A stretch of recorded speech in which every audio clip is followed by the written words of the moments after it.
Sonic Origins, the gift that keeps on giving. Giving me a fucking migraine. This collection is crazy, controversial, and probably not very high budget.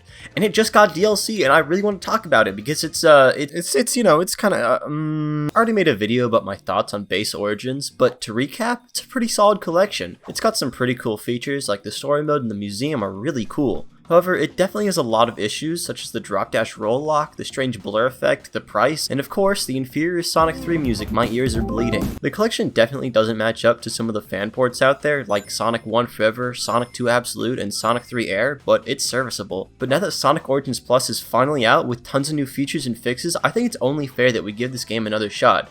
I mean, it can't have gotten worse, right?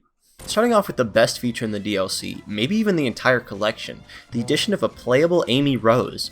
At first I wasn't sure how to feel about her. Yeah, new character, oh, so cool, but I sorta assumed that she just played like a worse Sonic, and yeah, sure, she sorta does, but I did a run of Sonic 2 with her and it all just kinda clicked with me. She's genuinely really fun to play as, and her moveset managed to fit in very well with the other characters while also staying somewhat unique to her character. I like her jump attack. I don't know what it's called. It acts sort of like a cool alternative to the insta-shield. It doesn't protect you from projectiles or anything, but it does give you a bigger attack range, which I found really useful against some enemies and bosses, and it lasts a lot longer than Sonic, so honestly I think that's a fair trade. Editor Max here, I looked at some of the footage from Sonic Superstars and I think it's supposed to double as a double jump, and they just didn't implement that, so oops. She also has this drop dash type move. I don't know what it's called either. It's significantly weaker than Sonic, so at first glance you might think it sucks, and it kind of does, but I learned that you can do this. It's funny, okay? I guess this is just supposed to be useful for quickly turning around, but like, that's stupid, but it looks funny, so that makes up for it. I don't know, I think Amy is a pretty fun character in this game, and like I said in my Sonic Superstars video, go watch it, I'm glad that she started to get more of a spotlight recently. It's very well deserved. Knuckles being playable in CD is cool. Should have been available since launch though. Yeah, this being part of paid DLC is so fucking stupid. Like, don't get me wrong, I like having the option to play as Knuckles in the game now, but it shouldn't cost me $10 fucking to do it. The original reason for not doing this was that they'd have to rework a ton of the game's collision and be far too complicated to sort it out, which, it's fair, okay, but then they go ahead and do it, no problem, super easy, barely an inconvenience, and charge me 10 of my hard-earned dollars for it? Okay, whatever. Let's look at this without the perspective of being scammed. Is Knuckles in CD a good addition? Yeah. Knuckles' entire character is built around exploration, so I feel like a game with very explorable levels like Sonic CD is a great fit for Knuckles to be in. They even gave him entirely new routes to traverse through, and like, yeah, they could be better, but it's still sorta cool that they did it, I guess. I don't know. Still wish I didn't have to pay for this though. I do not care for the Game Gear games. I'm sure most of these games are fine, maybe even pretty good, but I honestly have no interest in playing any of them. It doesn't help that the quality of them in this collection just doesn't look great either. Like, come on, what's with the horrible echo? I understand that the Game Gear didn't sound perfect either, but for a port to modern consoles, you could have touched them up a bit. Also, this is just me complaining, but why use the Game Gear games when a good handful of these titles have superior versions? They could have included Sonic 1 and 2 for the Master System, or hell, even the Genesis Spinball and Mean Bean Machine games. And fuck it, why not include 3D Blast, Knuckles Chaotix, or if you're feeling really freaky, put Sonic R in there? It just seems like a huge missed opportunity to me. But again, I never really cared for the Game Gear games, and I'm sure there's plenty of people out there that are dying to play these games again. Just not me. A while back, the team who worked on this game promised to fix some of the issues with Origins. So, did they ever do it? No. Not really. I mean, they fixed some of the issues, like 5, maybe, but a lot of the original problems with the game are still here.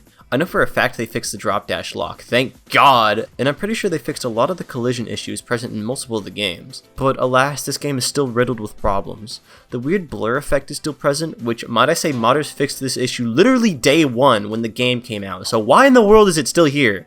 Also, I'm just going to put this out there, the release of Origins Plus would have been the perfect time to release some more quality of life changes. The option to turn on lights if you so desire, the ability to turn off the drop dash, a much better character selection screen, being able to customize your controls, these all would have been such great additions to this update, but nope, they didn't do any of it. It just seems like such a big missed opportunity to me. But after all these unresolved issues, that's still not the biggest problem I have with the DLC. I can excuse all those problems, the game technically hasn't gotten any worse, but what holds me back from recommending the upgrade is that you've probably already bought it. Let me explain. When buying the Origins Plus expansion pack, you don't have the option to buy Plus by itself. You have to buy it with the content that was already in the digital deluxe version of the game. So basically, half the content you're buying is content you already had if you own that version. But okay, whatever. An extra $5 for a brand new playable character and some okay Game Gear games you may or may not care about isn't too bad, right? I'd say so. If they didn't drop the base price of the game by $10. Don't get me wrong, I'm beyond happy they dropped the base price. The game itself was honestly never worth the $40, or $45 if you got the digital deluxe, but the self-centered maniac inside me is furious that I had to pay an extra $15. They could have at least given a discount to those who already own the digital deluxe, but nope, sorry. But if you own Sonic Origins already, and especially if you have the digital deluxe, I cannot recommend buying the Plus DLC, unless you really want to play as Amy. What if I haven't bought the game yet? Oh, then yeah, sure, $40 is a fair asking price, I guess. You know, despite all my bitching about the lack of bug fixes or the complete scam that it was for people who already own the game, Origins Plus really isn't that bad. It may not all be for me, but there is some genuine enjoyment to be found from this DLC. Amy is an absolute blast to play as. The Game Gear games certainly have their fans, and I'm sure many people out there are happy to be able to play them again. And while I think it should have been included in the base game, Knuckles in Sonic CD is a very welcome addition, and I'm happy he's at least playable. And hey, even if you think Origins Plus is a scam, here's something that'll never be. Subscribing, following me on Twitter, and watching more of my videos. All 100% free. I mean, unless you want to give me your money, I'm not going to say no.